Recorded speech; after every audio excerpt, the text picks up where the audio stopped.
কাজেই নতুন করে ওকে পরিচয় করিয়ে দেওয়ার হয়তো কিছু নেই, কিন্তু এইটুকু আমার বলা কর্তব্য যে বিনায়ক নিজে একজন লেখক এবং কবি।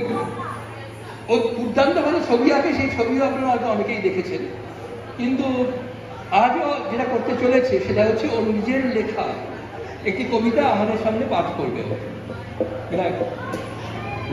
নমস্কার, আমি বিনায়ক ভট্টাচার্য। আমি একটা আমার লেখাপড়া কবিতা পড়ে শোনাচ্ছি।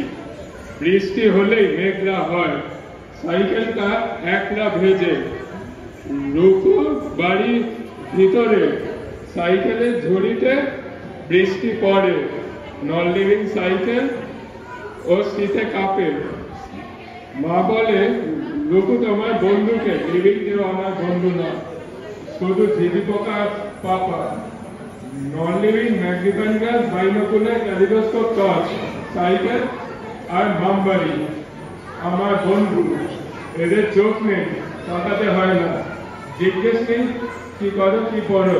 বৃষ্টি হলেই কাদা দলে বেকার, ঝিঝি পোকা কাজে নমস্কার।